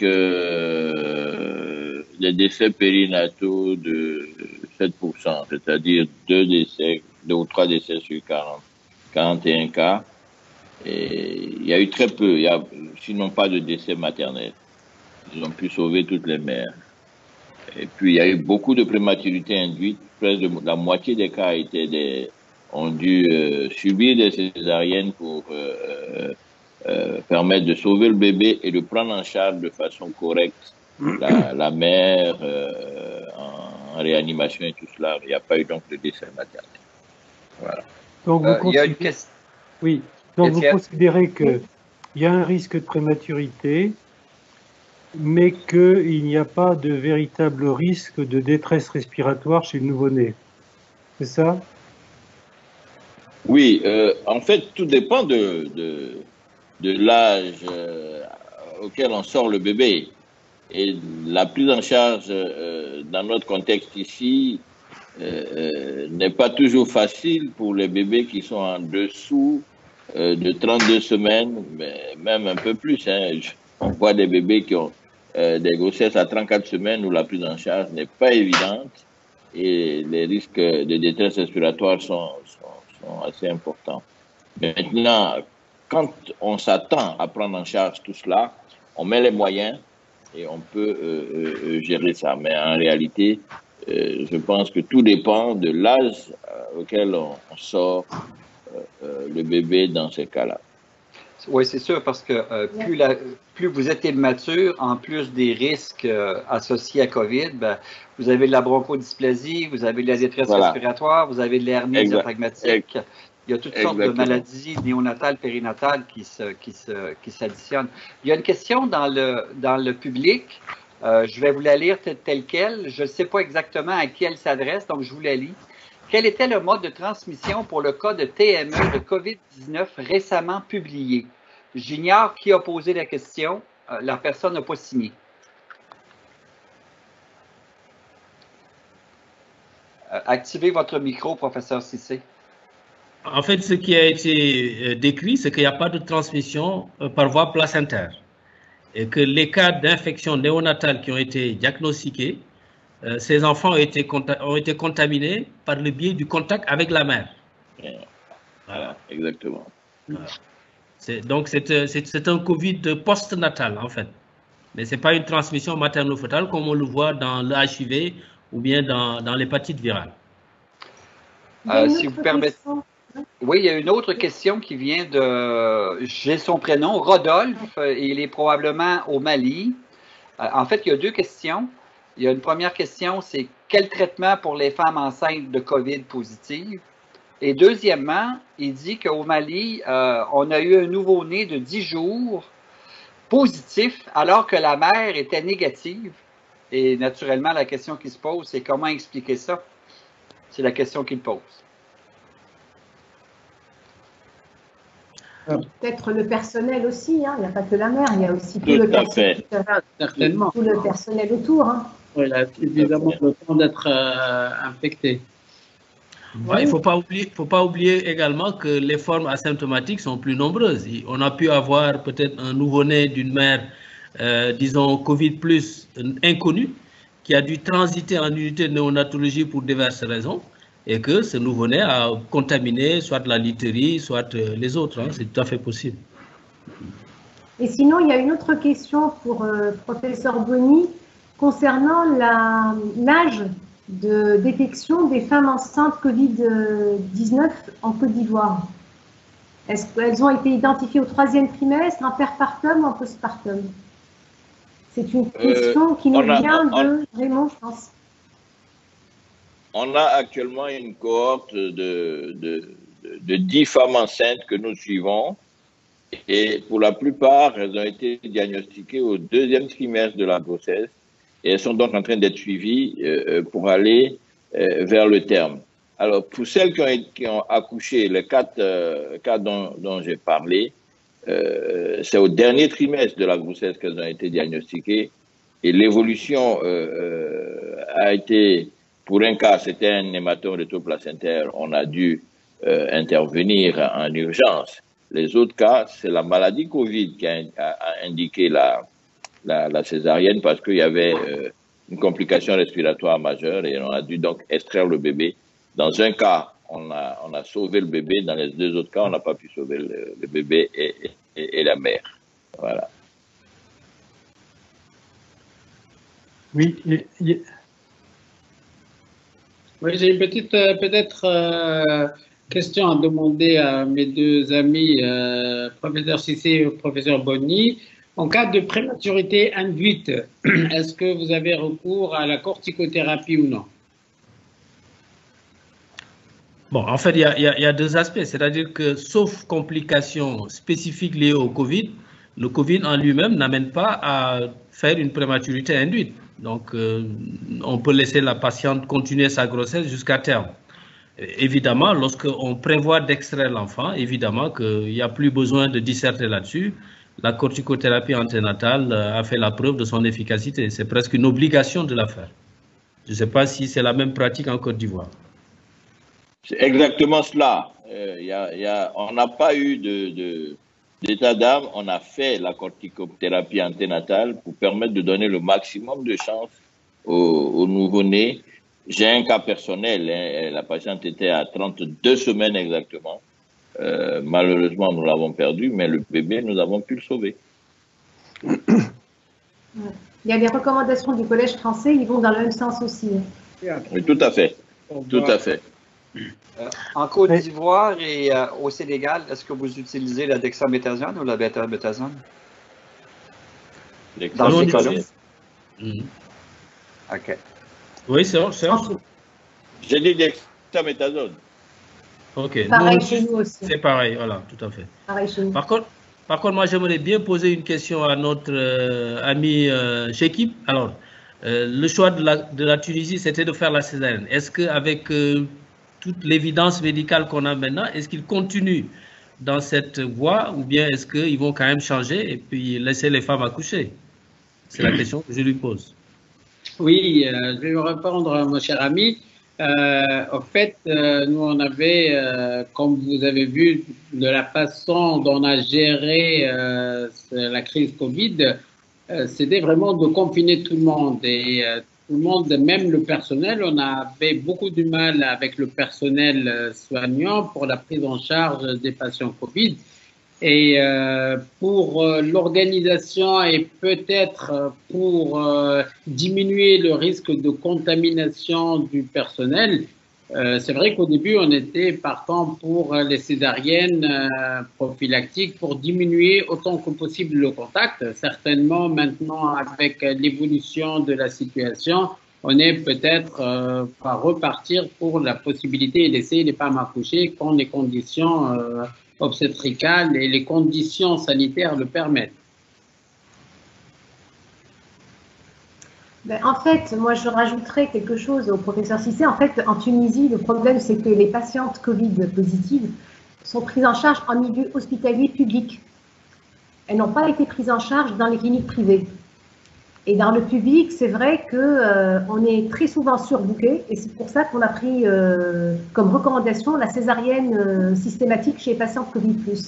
Mais là, actuellement, je pense que si jamais il y a une deuxième vague, les cliniques privées vont quand même prendre les patients Covid+. Et donc, oui, peut-être que ça sera un peu plus allégé dans le secteur public. Oui. Excusez-moi, oui. Vous faites la césarienne à combien de semaines? À 39 semaines. 39 semaines. Mais sinon, moi, j'aurais une question à poser à mes deux amis, professeur Cissé et professeur Boni. Est-ce que vous utilisez de la chloroquine, l'hydroxychloroquine chez les femmes enceintes et Covid positives? Je pose la question parce que chez nous, l'étude qui a démarré avec la chloroquine, elle n'a pas inclus les femmes enceintes, justement, parce que la chloroquine n'avait pas l'AMN chez la femme enceinte. Donc, du coup, ça n'a pas utilisé chez la femme enceinte. Heureusement, on n'avait pas eu de cas graves, de forme grave, pour administrer la chloroquine. Donc, on a juste administré un traitement symptomatique. Et je voulais savoir votre expérience concernant la chloroquine dans les pays au Sénégal et en Côte d'Ivoire. Alors, pour nous, la réponse est claire, c'est contre-indiqué. D'accord. On peut utiliser l'azithromycine, etc., mais la chloroquine, c'est contre-indiqué. L'hydroxychloroquine, c'est contre-indiqué.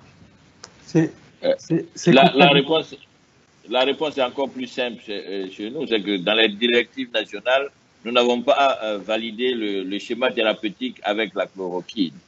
Donc, a fortiori, on ne va pas le prescrire aux femmes enceintes. Voilà, c'était un traitement symptomatique avec toutes les autres molécules qu'il y a, mais nous n'utilisons pas la chloroquine chez la femme enceinte. Et la reine Désivir, vous ne l'utilisez pas du tout? Non. Non, non plus. D'accord. Je voulais revenir à la corticothérapie que vous préconisiez. Est-ce que, c'est une question de béotien, est-ce qu'il y a un danger à administrer une corticothérapie à dose assez forte durant disons, les 2 dernières semaines de grossesse? Est-ce qu'il y a un danger pour le nouveau-né? Corticothérapie dans quel cadre? Là, c'est plus la prévention de la maladie de Morbia-Lialis. C'est une corticothérapie pour limiter contre les effets inflammatoires. Tout à fait. Bon, en réalité, c'est une corticothérapie de courte durée. Et on a d'autres situations pathologiques liées à la grossesse, notamment les lupus, où il y a parfois l'utilisation de fortes doses. Bon, le risque, c'est que si c'est débuté très tôt et pendant longtemps, ça peut entraîner un retard de croissance. Mais sinon, dans ce contexte particulier, il n'y a pas un risque particulier pour le nouveau-né. Non. D'accord. Mais il y a des études cliniques qui ont montré il y a quelques années, entre autres une étude canadienne, j'oublie le nom de la femme qui l'a publié, mais ça a été publié dans le Lancet. Ce qui est dangereux dans le cas de la corticothérapie anténatale, c'est la seconde dose. Donc, on donne une dose et on laisse aller. La seconde dose, non seulement a été montrée comme ayant aucun effet sur le développement pulmonaire, mais semble-t-il que ça cause une circonférence au niveau de la tête légèrement plus importante que la normale. OK. Donc de façon générale, comme vous travaillez avec la dexaméthasone, ben, c'est 2 fois 12 mg. Si vous travaillez avec la bêtaméthasone, c'est 4 fois 6. Mais c'est tout. Une seule cure. Donc une seule cure. Voilà, une seule cure. Une seule cure, voilà, c'est ça. Voilà. Il faut une seule 12 heures ou 6 heures d'intervalle entre les injections. Et c'est pour ça que cette cure doit être bien indiquée, parce qu'il nous arrive parfois d'avoir des menaces d'accouchement prématuré. Alors, si la menace est légère, moi, ce que je dis, c'est qu'il n'y a pas d'indication à mettre corticothérapie, parce que si la femme n'accouche pas dans les 7 jours, le bénéfice est perdu. Exact. Oui, puis et l'autre chose aussi, c'est il y a des études américaines qui ont montré que si l'injection est trop tôt dans le développement, le bébé ne répond pas. Voilà, ça. Donc, ça prend un niveau minimum de développement pulmonaire pour avoir une réponse positive à la thérapie corticostéroïde anténatale. Moi, j'avais une question concernant les complications thromboemboliques. Est-ce qu'elles vous paraissent, parce que c'est une complication classique du Covid, est-ce que vous prenez des précautions particulières chez la femme enceinte ou au moment de l'accouchement pour éviter les complications thromboemboliques? Alors, il y a quelques cas qui ont été rapportés dans la littérature. Bon, ça peut être intelligible sur le plan physiopathologique parce qu'on sait que l'un des points d'impact du Covid, c'est la perturbation de l'hémostase. Bon, maintenant, je pense que ça ne change pas les mesures habituelles. Nous avons la chance quand même d'avoir des accouchés qui sont très mobiles, donc l'examen se fait rapidement, y compris même les césariennes. Donc en réalité, nous, dans notre expérience, nous ne sommes pas beaucoup confrontés à la pathologie thromboembolique dans le postpartum. Bon, donc il n'y a pas nécessité de mettre de l'héparine ou d'autres thérapeutiques particulières, sauf dans un contexte à haut risque. Je ne sais pas si en Côte d'Ivoire, c'est aussi la même attitude, ou en Tunisie aussi. En Tunisie, l'héparinothérapie est systématique en fait. J'ai beaucoup de patients Covid plus l'héparinothérapie systématique. En Côte d'Ivoire, elle n'est pas systématique. Et nous Vous donnez de l'héparine pendant combien de temps? En Tunisie? En Tunisie, pendant une dizaine de jours, 10 jours. Une dizaine de jours, d'accord. Alors, comme on le voit, les pratiques sont variées. Nous, on ne donne pas du tout d'héparine. On n'est absolument pas confronté à la maladie thromboembolique, y compris dans les césariennes, sauf dans des cas particuliers. Voilà, dans des cas particuliers de malades obèses, de malades qui présentent des facteurs de risque. Là, on le donne, mais toutes les autres, on ne le fait pas de façon systématique. On préconise le lever précoce et tout cela. J'aurais une dernière question, et c'est une question qui a été posée par quelqu'un donc qui n'est pas non plus identifié et qui s'adresse, je pense, au professeur Cissé. On sait qu'en Europe, il y a eu un problème majeur et on le voit encore à l'heure actuelle. Il n'y a pas de façon commune, il n'y a pas de consensus au niveau de l'Europe en ce qui a trait à peut-être la recrudescence des cas, comment on réagit, qu'est-ce qu'on fait, qu'est-ce qu'on ne fait pas, etc. L'Espagne fait ci, la France fait ça, le Royaume-Uni va faire autre chose. Est-ce qu'en Afrique, il y a une comment je peux dire, donc, une préoccupation d'essayer de uniformiser les façons de faire? Mais c'est difficile parce que le Covid en France, ce n'est pas le Covid en Afrique. Le Covid en Côte d'Ivoire, ce n'est pas le Covid au Sénégal. Il y a beaucoup de paramètres qui rentrent en ligne de compte. Par exemple, la Tunisie a réussi, mais peut-être que d'autres pays ont mobilisé beaucoup plus de moyens, mais pour diverses raisons. Donc l'évolution de la pandémie n'a pas été la même. Donc je pense que le gros problème maintenant, c'est qu'on sait que c'est la prévention. Si on prend le cas du Sénégal, aujourd'hui on est confronté à la problématique des cas communautaires. Alors comment faire pour que si on arrive à bloquer la contamination extérieure, qu'au sein de la communauté, que les mesures soient respectées, ce qui est loin d'être le cas. Donc, en réalité, on ne sait pas. À mon avis, on ne sait pas. Chacun est en train de tâtonner. Vous prenez le cas de l'Espagne, ils sont en train de rebondir. C'est le cas en Allemagne.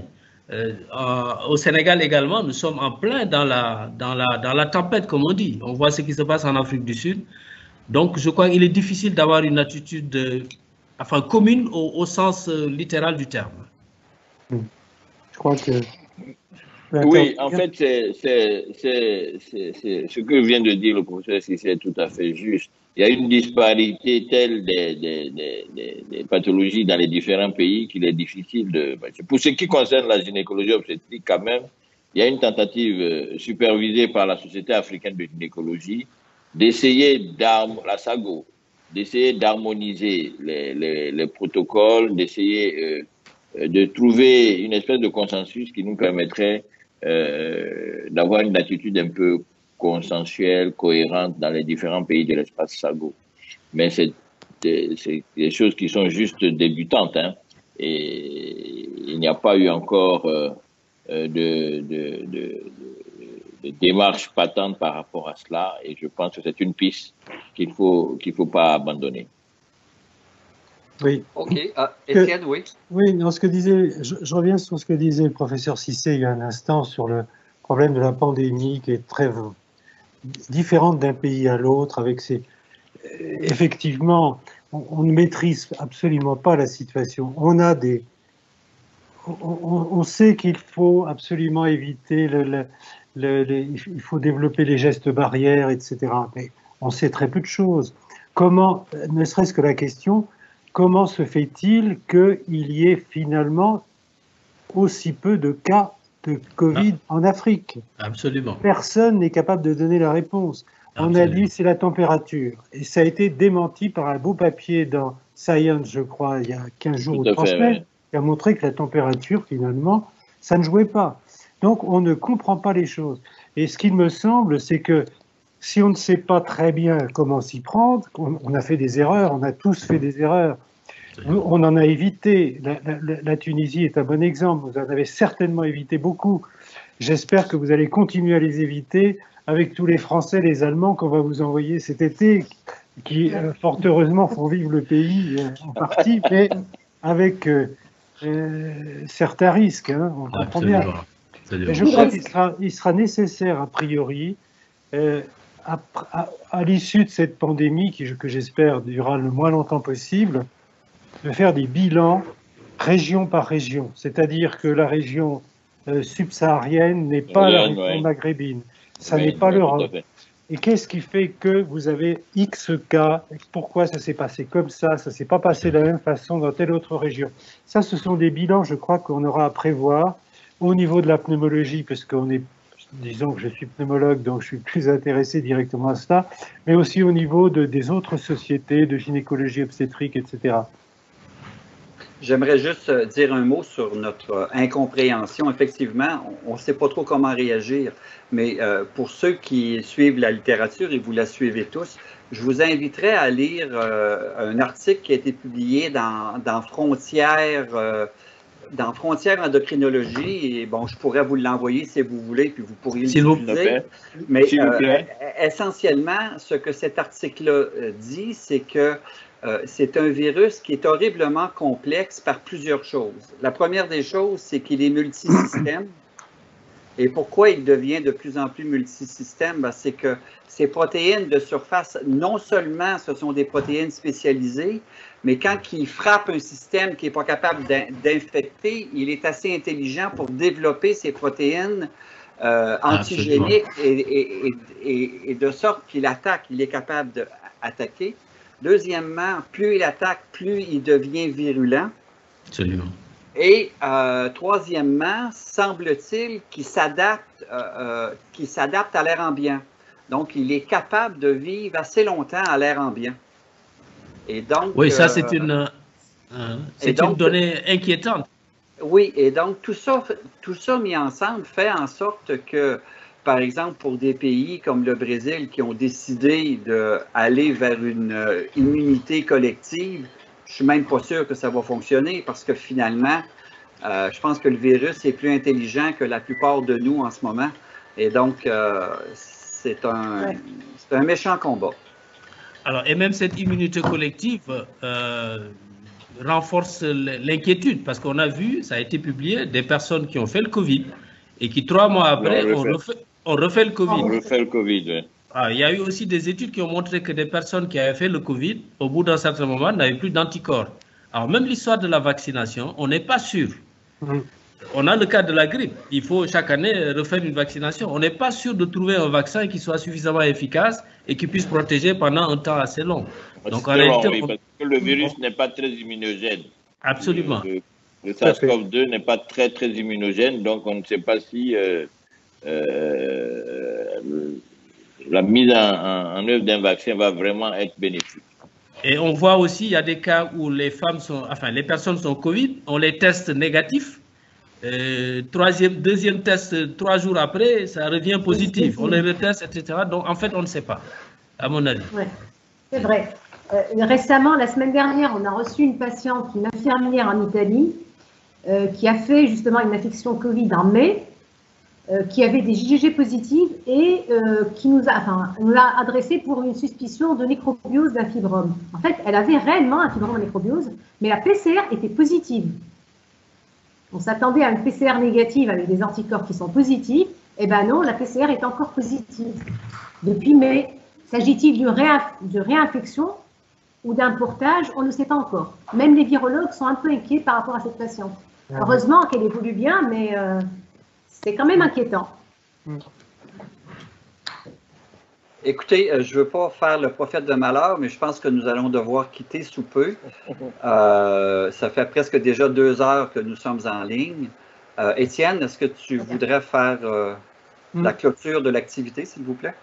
Je voudrais simplement dire que c'est la première fois que nous faisons une réunion aussi importante avec finalement 3 orateurs, 3 présentateurs, ce qui fait beaucoup, enfin, ça fait beaucoup de monde et ça a très bien fonctionné. Bravo à tous. C'est la première fois qu'on fait ce genre de visioconférence avec la Fédération francophone d'obstétrique et de gynécologie. Ça nous a montré que le débat était extrêmement intéressant. Vos échanges ont été très productifs. Donc, on est prêt à recommencer quand vous le souhaitez sur un autre thème. Et puis après le Covid, il y a d'autres sujets qu'on pourrait aborder. Vous savez, au départ, on était centré sur tout le domaine de la pneumologie parce que c'est notre spécialité en premier lieu. Puis la pandémie Covid nous a fait dévier. Et puis on en arrive à la gynécologie obstétrique et pourquoi pas à d'autres spécialités. On est très ouvert et c'est indispensable. En tout cas, ce système de visioconférence montre qu'on peut avoir un échange extrêmement productif entre nos différents pays et apprendre les uns des autres, et c'est ça le but finalement. Et que le Covid n'a pas que du négatif, hein. Il a du bon aussi. Ça nous rapproche. Absolument, ça nous rapproche. Et ça fait déjà 4 ans qu'on développe ces visioconférences, et là, effectivement, ça a renforcé les liens, et ça montre que ça fonctionne très bien. On a énormément de choses à apprendre les uns des autres. Des autres, oui, tout à fait. Voilà, moi, je voulais vous remercier, vous, Yves, ainsi que toute votre équipe technique, hein, pour avoir accepté de faire ce coup d'essai. Bon, ça nous encourage probablement à la rentrée en octobre, donc on essaiera également de reprendre contact. Nous avons 16 commissions thématiques, donc nous pouvons essayer de trouver un sujet comme ça qui soit transversal. Et je préciserai que la FEFOC, en fait, réunit les pays d'Afrique, des pays d'Europe, mais il y a également le Québec qui fait partie des pays, enfin, des associations membres de la FOC, donc de la FEFOC. Donc, on essaiera, avec le soutien de l'AUF et de la CIDMEF, d'avoir la meilleure diffusion, le meilleur échange possible au niveau du monde francophone. Donc, nous, il n'y a pas de problème. Au niveau de la CIDMEF, on est tout à fait ouvert à toutes les conférences, toutes les spécialités, etc. C'est une ouverture qui nous paraît tout à fait souhaitable, qui n'a pas eu lieu jusqu'ici, mais c'est tout à fait souhaitable. Je pense que Yves est d'accord avec ça. D'accord. Yves est président du conseil scientifique de la CIDMEF. Oui, tout à fait. Donc, n'importe quel sujet qui touche la santé, qui touche l'amélioration de la santé des populations est bienvenu. OK. Et que ce soit de la clinique, que ce soit de la recherche, que ce soit tout ce qui peut influencer le milieu de la santé. Okay. Je peux juste ajouter quelque chose qui peut vous intéresser. On vous contactera à ce sujet-là, mais on peut oublier de vous contacter aussi. On va mettre en place avec Yves Tremblay, mais aussi avec Jean-François Lemoine, qui est un journaliste, un médecin journaliste français, on va mettre en place une radio en différé sous forme de podcast qui va s'appeler probablement Fréquence Médicale Monde, quelque chose de ce genre-là. Et donc, on pourra faire des interviews de la façon dont on a procédé aujourd'hui, éventuellement avec des images, des reportages, enfin, on fera un bulletin à peu près, enfin probablement toutes les 2 semaines pour commencer, à partir du mois de septembre. Donc ce serait bien que l'un d'entre vous soit dans le comité éditorial de manière à dire ah ben nous on a une chose importante à dire à partir d'Abidjan, de Dakar ou de Tunis ou d'ailleurs. On aimerait que vous donniez 5 minutes pour intervenir et je crois que ce serait très bien. Et on a un journaliste à ce moment-là qui vous contactera pour faire l'interview. Parfait. Parfait. On en est à l'étape de former le comité éditorial qui va faire des recommandations sur des interviews, sur des personnes, sur des sujets. Et donc, oui, effectivement, quelqu'un de la FIFOG, ça serait très, très, très, très bien vu et accepté et apprécié. Voilà, nous restons à l'écoute, nous sommes preneurs. Alors, merci à Serge, merci à Leïla, merci à Chekib, merci à Katrinka aussi. Et désolé de vous avoir pris beaucoup de temps pour les préparatifs. Hein.